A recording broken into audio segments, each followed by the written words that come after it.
Different ways to reverse a string in Java. Let's say we have a string word hello. We'll first initialize an empty string called reverse, and the idea is to add each character from the word to the empty string starting from the last index up to the first index. So that should be OLLEH. And we can do that by simply doing a for loop. We start from the last index, word dot length minus 1, I is greater than or equal to 0, minus minus, and then we add each character from the empty string by word that char at I. Now, word dot length basically returns how many character does the word have. So hello has a character of 5. So word dot length returns a value of 5. We did a minus 1 because we would want to start from the last index. The index values of this starts from 0, 1, 2, 3, 4. So the last index has a value of 4, which is why we did a minus 1 here, so that we can start adding elements from the reverse starting from the last index. Now, word.charat basically gets the character from the index I.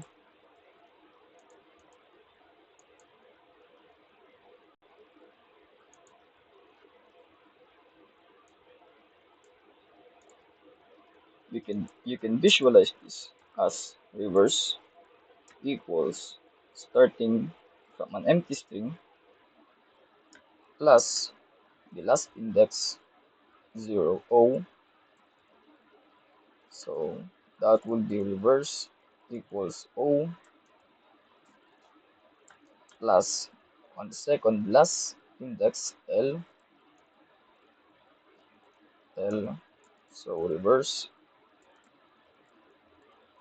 equals OL plus on the third index, which is L again. So that would be reverse equals to OLL plus on the second index, which is E. So that would be reverse equals to OLLE plus the first index, which is H, therefore resulting to a value of OLLEH. So that is how you reverse a string using a for loop. Or you could use a string builder, which is a more general way of using this.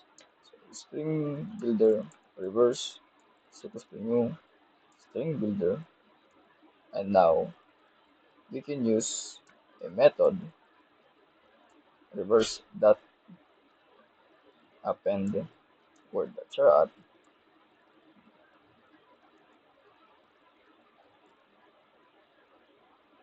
and that's how you reverse a string using a for loop.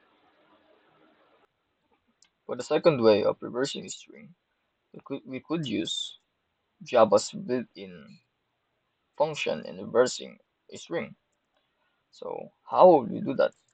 First, create a string reverse and equal to the string builder word that reverse that to string.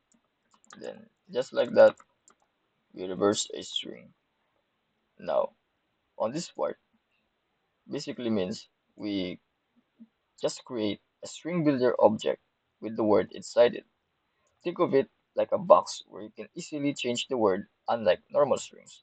Now that reverse flips the character inside that string builder, and then this that to string converted back to the normal string since reverse is supposed to be a string.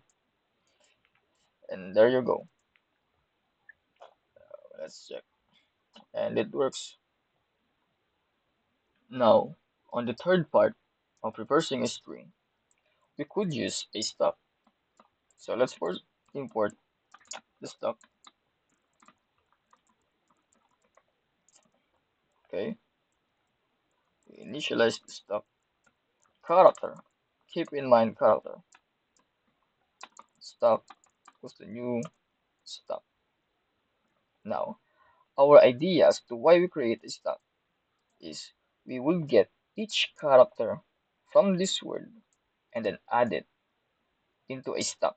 Think of a stop as just a sort of just like an array list. So this would be an array of character, but it's a stop. Think of it as just like that. Okay. Now let's go for loop int I 0 I word that length I plus plus stop that push word char at I. Now starting from the first index h until we reach the last index o. Now stop that push basically means just add the character inside the stop. Okay. Now let's check first to where we are. Let's print stop. Now, as you can see, we have already a stack of each character from the word. Now let's reverse it.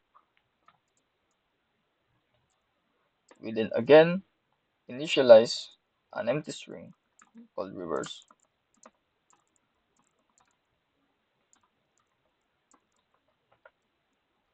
And then initialize the size of the stack. So that would be stack that size. Then for loop int I 0 I size I plus plus, then reverse plus equal stack that pop.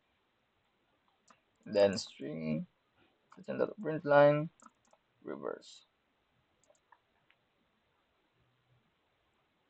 There you go. Now let's break it down. So what is this stack.pop? Stack.pop basically just remove the last character. No, not last character. The last item from the stack. Okay, see that stack. So this is our item, our current item from the stack. If we do stack.pop, then that print line stack, we will be removing the last item from the stack, which is O.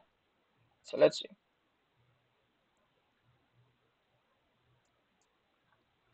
You see? Now,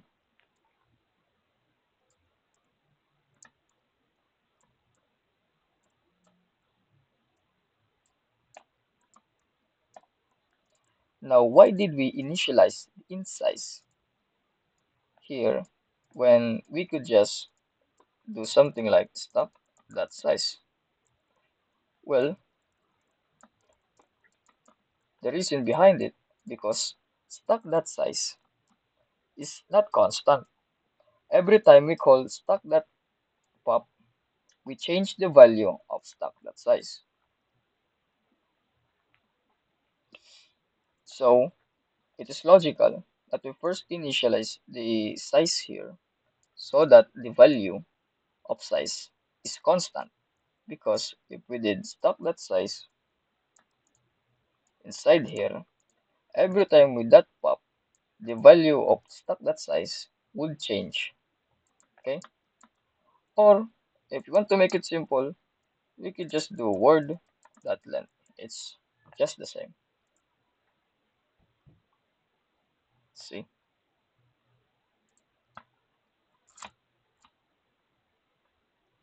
and that is the third way of reversing a string using stump. You could basically still do this using an array list, but with the different functions.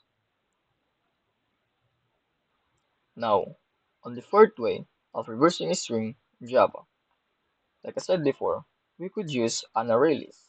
So let's do that. We do Control R, stack,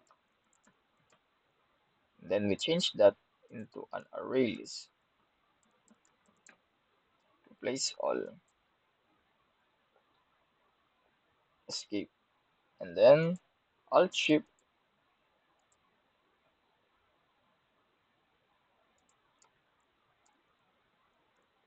we do a list. Okay, let's delete this part. Now by adding an item in an array list, we would be using a function add. Okay. Now we create a for loop in I, and then we get the last item in the list minus 1, and then I greater than or equals to 0, I minus minus, and then reverse plus equal list dot get I. Now let's discuss this. So from the previous videos, we will be getting the last character by the last item from the list minus 1, and then until we reach the first item on the list, and we do that by using that get. Okay, so let's see if it works. And yes, it works. So that's how you reverse a string using an array list.